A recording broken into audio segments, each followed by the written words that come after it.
Alone in Germany, Chapter 6. The Germans took about 30 of us Afghan children that time. Of them all, I was the most seriously injured, the closest to dying. I hardly remember anything about the journey from the hospital to the airport, just that every time they moved my legs, I screamed. And they had to move my legs a certain amount, of course, just to get me from my hospital bed into the airplane. On the plane, they gave me a row of 3 seats to myself, so that I could lie down. They fastened me down with belts and nestled me in cushions to keep my body from jostling around. They attached me to an intravenous morphine drip, which quickly wrapped me in a thick fog. They did everything they could to make me comfortable.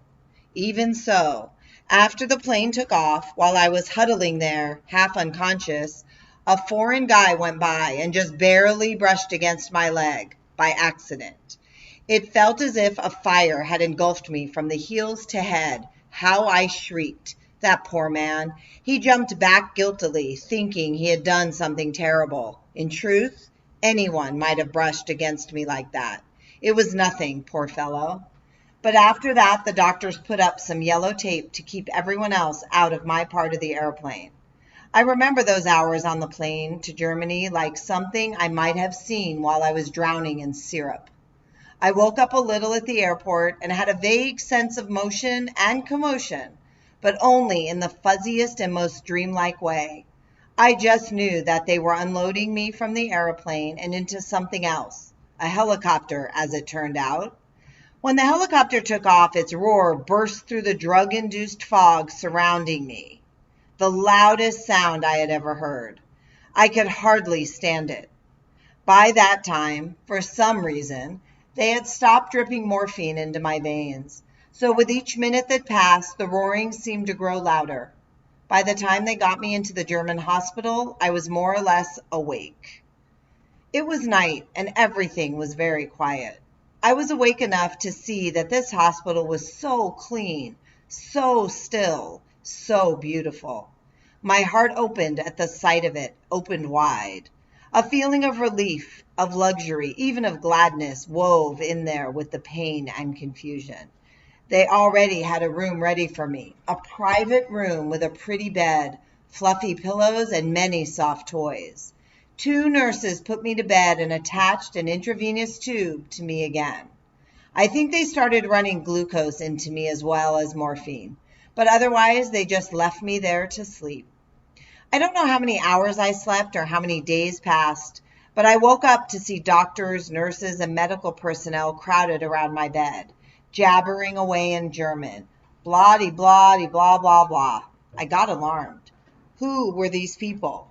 They were taking pictures of me too, and some of them were sticking needles into me and taking blood.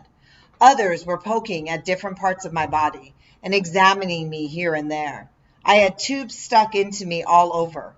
They did all this while I was lying in that bed. They didn't stir me at all. Then sleep closed over me again, and the next time I woke up, they were gone, and I was alone. When I arrived in Germany, my bandages were caked with dry blood and stuck to my flesh. The time came to remove those bandages. I was awake by then and knew what was about to happen. My very bones tensed up as they moved me onto a gurney. But instead of tearing the bandages away, as the nurse in Kabul used to do, they set me in a tub of warm liquid mixed with some sort of brown medicine. Iodine, I now realize. After the bandages were completely soaked and softened, they gave me some skin-thin rubber gloves to slip on. And then they gestured to me to take the bandages off myself. They knew that I could get them off better than anyone else, because no other person could possibly be as sensitive to my pain as I was. I understood their reasoning without understanding their words. They were so smart, those German doctors. I wondered why the Afghan doctors hadn't ever thought of this technique. I spent a long, long time in that warm liquid, peeling the bandages off myself, layer by layer, or at times just thread by thread. I didn't want to look at my flesh as I uncovered it, but I felt so grateful to the doctors for letting me do it this way. Their compassion made my heart let go and made me surrender myself to Allah. I was happier after the old bandages had come off and my wounds had been slathered with antibiotic grease and dressed again in clean antiseptic gauze. At times, in the days that followed, I slept what felt like normal sleep, rather than like getting muffled in cotton and stuffed into darkness against my will. Slowly I discovered in myself a capacity for traces of pleasure, because these medical people showed such lovingness to me and nursed me so graciously and brought me toys. I have to say that the doctors in Afghanistan had a certain arrogance to them as a group. They acted like they were of a higher station than their patients, and the nurses, even worse. You couldn't even talk to them. Their station was so high above yours. They took any plea for attention as an insult. Once, when I cried and tried to turn away from an injection, the nurse just stalked away in a huff. "If you're going to fuss about this, you can stew in your own infection," she said. My mother ran after her, pleading, No, please don't be mad at my little girl. She's young. She doesn't know what she's saying. Give her the injection." And at length the nurse relented and came back and haughtily gave me the shot. The nurses in Germany were so different. They would sit with me at night, comb my hair, and put cream on my face. They would spoil me. In the morning they would pull the curtains aside and sing out cheerily, "Guten Tag," good morning, in German. I learned a little of the language when I was there, although I have forgotten most of it now. They would say other things, too, like, "Oh, I don't know, are you feeling better, dear?" Things like that. It made a difference just to have somebody notice you and take an interest in whether you were doing better or not. Going from the hospital in Afghanistan to this one felt like going from hell to heaven. Still, I kept slipping in and out of consciousness in those early months, and every second or third time that I woke up, I found my room crowded with strangers in white uniforms jabbering at one another over my body. As it turns out, the bone of my right leg had eroded. Dirt and blood had gotten in there. That's what they were talking about. After studying the situations, the doctor decided that they had to remove the parts of my leg bone that had gotten infected. Otherwise, the infection would have spread to the rest of my leg and then to the rest of my body. In fact, the infection had already reached a critical stage and there was no time to spare. Strangely enough, my right leg, the less damaged one, had the more critical infection. So they removed my right knee and some of the bone just above and below that joint. And they fused my thigh bone to my shin bone, holding them together with a metal rod that now extends 6 or 7 inches into both bones. Each end of that rod is attached with pins to the bone. As a result, of course, I can no longer bend my right leg. I can bend my foot up and down because my ankle joints remained intact, but I can't bend my leg because I do not have a knee. I vaguely knew that they were taking me to another room every so often. I didn't particularly know that they were performing operations on me there. They gave me strong medicine each time that knocked me out. When they brought me back from the first operation, I was so groggy I didn't know if it was night or day, and whether one night had passed or 10. It meant nothing to me when more doctors showed up and stood around my bed, conducting grave conversations. They examined me minutely, studied my legs, and talked some more. A blanket obscured my view of my own legs, but I didn't know what they were looking for. They were talking in German, so I wouldn't have known what they were saying even if I could have focused on their words. But I was so heavily sedated that it all felt like a dream to me, a buzzing and a humming without meaning. I didn't know that they were talking about my other leg now. The left leg was more severely damaged. The landmine had shattered the foot bones and most of the shin bone. I guess this was the foot I had set upon the mine. There was no saving it. Some time later they took me back to the operating room. And again, I didn't know where they were taking me. And they gave me anesthetics once I got there. When I woke up from the drugs, I was in my own room, again lying there with eyelids so heavy I could barely hold them open. A heaviness like a boulder filled my brain. Time passed, and I eased back into consciousness. But I didn't know what the doctors had done to me. I knew only that I was feeling better. I was feeling no pain anymore. In fact, I was feeling nothing below the waist.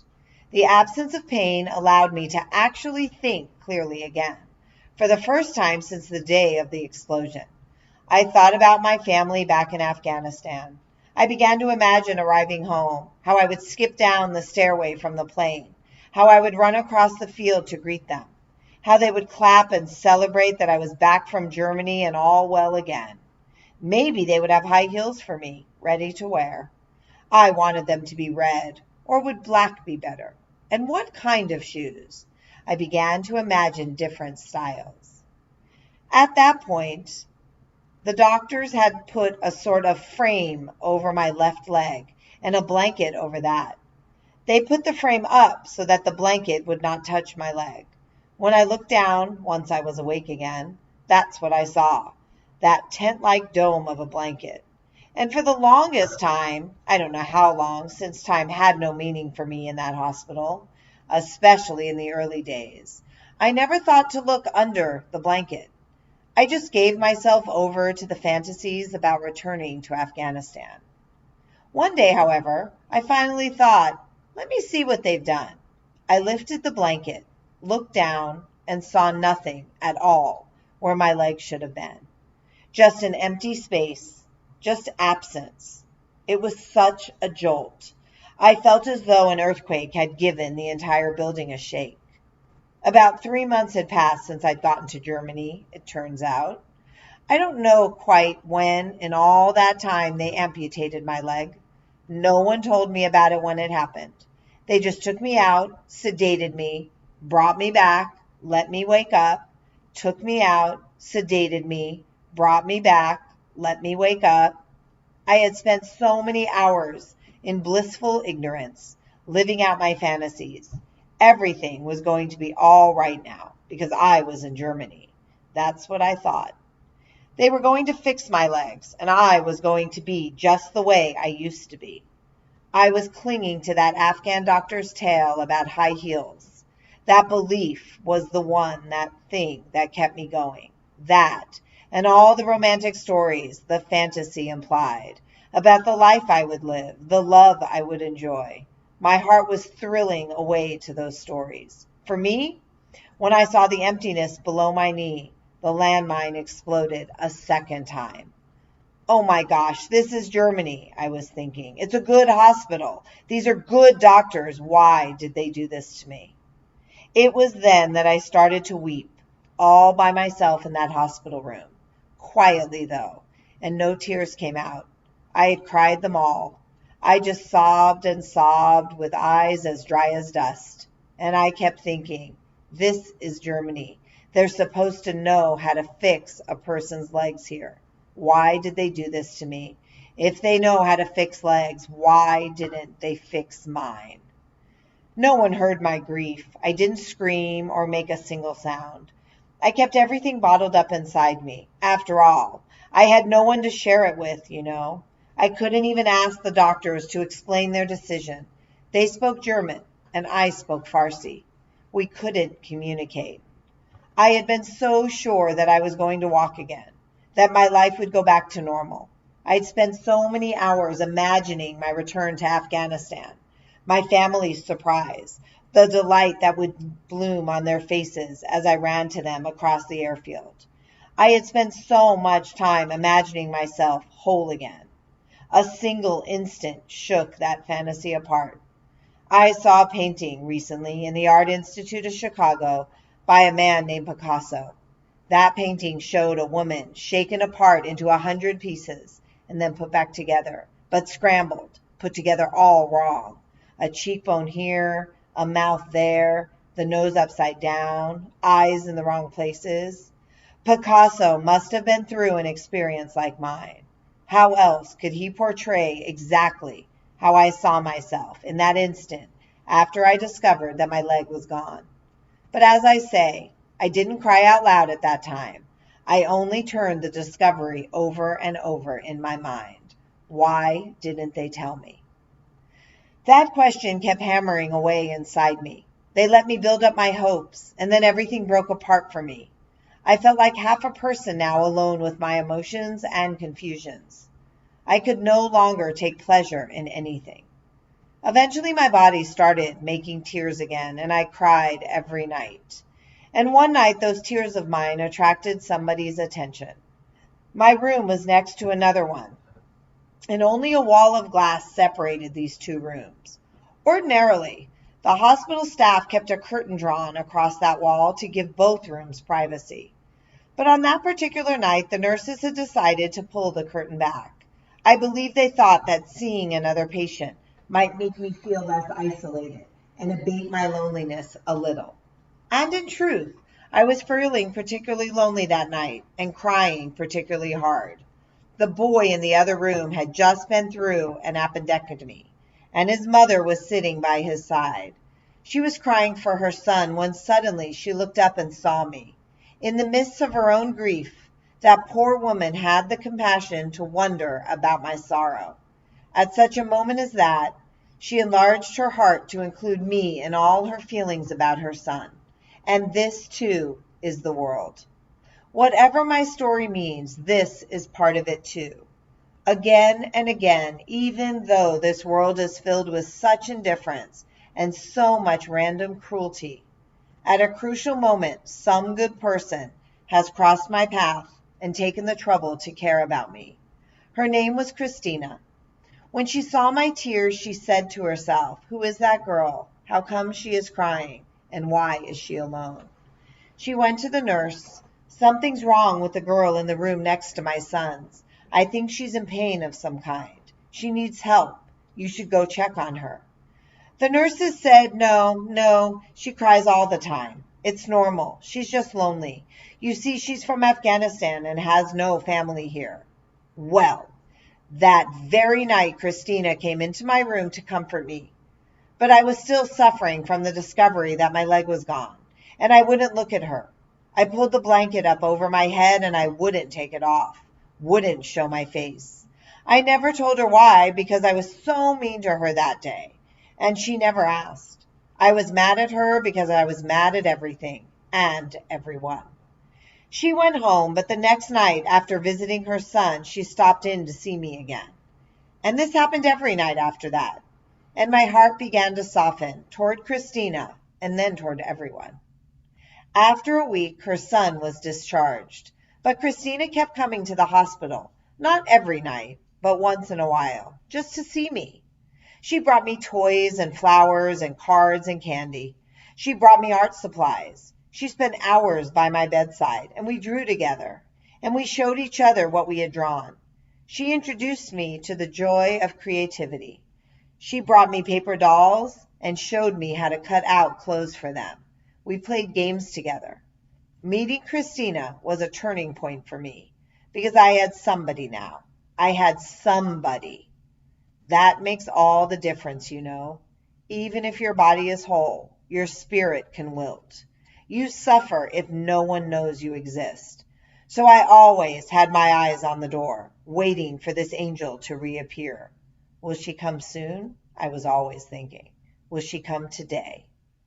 Eventually, Christina came to realize how anxious and restless the anticipation alone made me.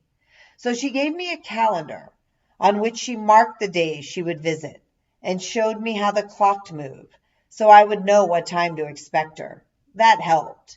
But whenever one of Christina's visiting days was approaching, time slowed down for me.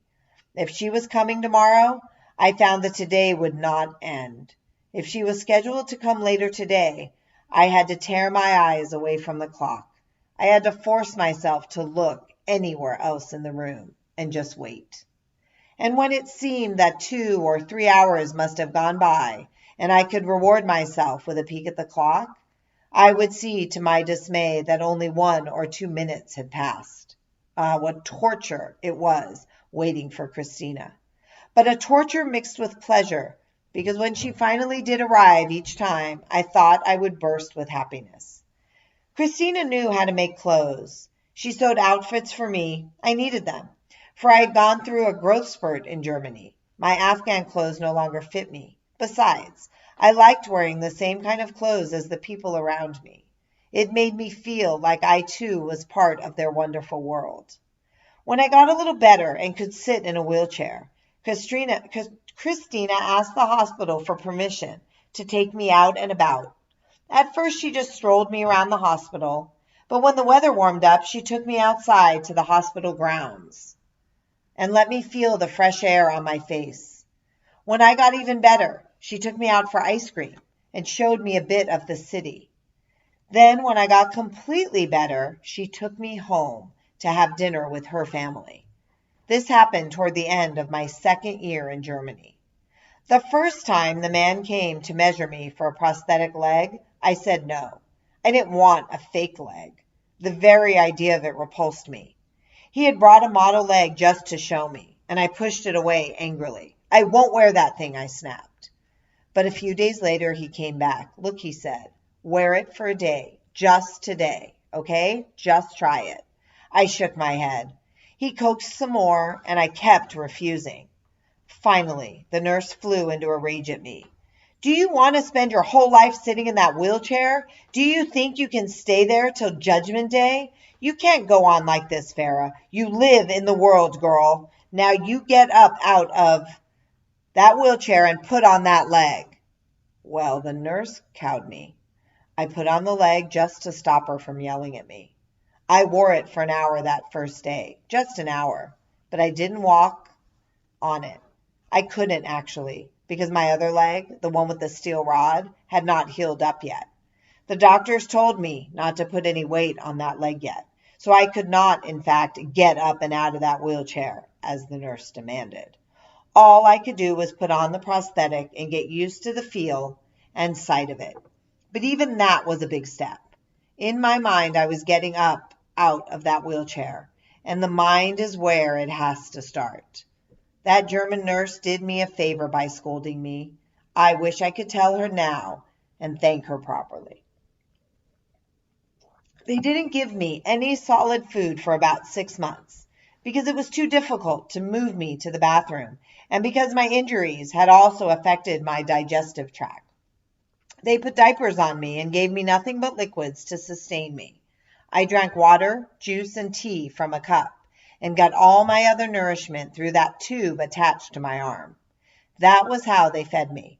The liquids kept me alive, but once I started to feel a little better, I wanted the taste of real food in my mouth. Indeed, I started craving food. When the nurses hurried past my room with trays bound for other patients' room, I yelled after them, "Hey, you in there, I want some." I still didn't know their language fluently, but an assortment of German words and phrases had filtered into my brain, and now they came flying into my mouth. "Halt!" I would yell. "Stop!" It just killed me that they wouldn't give me any food. At lunchtime, the aroma drove me totally crazy. And then I would shout in Farsi, "For the love of God, please give me some food. You're giving it to everyone but me. Take pity on me." And the nurses would poke their heads into my room and say, "Nein, nein." They would tell me in German that the doctors would not permit me to have solid food yet. I did not have permission to eat. I would have to be patient. Someday I would eat real food again, they would tell me. Someday. Finally, the doctors said they would give me some food. They said I might be ready. The next morning when the nurse came in with a basket of croissants, she said, "Do you want one of these? Or 2? I cried out, "Give me 5. But they gave me only 2, along with butter and jelly. And I should have been transported, biting into them, but in fact, eating felt odd, and eating this unfamiliar food didn't quite connect to the anticipation I had been building up. At lunch, they brought me yogurt, the kind with fruit at the bottom. Oh gosh, I didn't like that at all. Not at first. It wasn't like Afghan yogurt. Now I've grown to like it. They also brought me coffee-flavored chocolates. I couldn't stand those. I used to throw them away. Coffee. How could anyone think that flavor went with sweetness? But I grew to like mocha too. Slowly I gained weight. I got fat, like I am now. I must have weighed 100 pounds. I gained the ability to sit up. The doctors came in wearing smiles and wrote in their notebooks. They exclaimed at my progress and congratulated one another. Everybody was happy about me. I was happy about myself. A year and a half after I arrived in Germany, I was well enough to return to Afghanistan. My legs were as healed up as they would get. I felt no pain. I could stand up. I had learned to use my prosthetic, so I could actually walk. I could not skip or dance or wear high-heeled shoes, but I had come to grips with who I was now and felt comfortable with it. Really, I felt fine. But they could not send me back just then because the war in and around Kabul had intensified. By this time, the Mujahideen, the 7 factions that had driven the Soviet forces out of Afghanistan, were fighting fiercely over the capital city. Indeed, various Mujahideen factions were fighting over all the cities and towns of Afghanistan. And yet another army had risen up in the south, in the city of Kandahar, an army called the Taliban. But the fiercest battles were taking place in Kabul. Armies dug into the hills outside the city were fighting armies lodged within the city. Airplanes could not land safely at the Kabul airport. All flights had been canceled, at least temporarily. The people in Germany had no choice but to keep me there and wait for a lull in the fighting. They discharged me from the hospital, however, and sent me to live in a hostel with other children waiting to go home. This place was like a dormitory, with many beds to each room. The children came from many countries. Living in that hostel, I got a feel for what it would be like to really live in this country, not as a patient, but as a citizen, a member of this society, walking about the city, going to school, eventually going to work. I went to Christina's house and got to know more about her life. I could speak German pretty well by now, and we talked about many things. I didn't know that I was starting to forget Farsi. Since I never had a chance to speak Farsi with anyone, I had no opportunity to discover that certain words had slipped away from me. Living in Germany those last few months, I kept thinking, look how modern this place is. Look at the woven, how free they are. They go to school, they work, doing every kind of job. Here, women can be doctors, bus drivers, television reporters, anything. Look at how kind the people are and how peacefully they live together. I compared life in Afghanistan as I remembered it to the life I saw all around me in Germany. And I thought, this is better. I want to have a life like this, getting educated, working, supporting myself, making my own choices. I didn't want to go back to Afghanistan, and yet I missed my family terribly. I felt their absence from my life as an ache that nothing could relieve. So for that reason, I did long to go back to Afghanistan. In short, emotions were clashing in my heart. And then came the news. The rockets had stopped raining down on Kabul. Someone had arranged a ceasefire of some kind. At least for the moment, a commercial airplane could get into the city.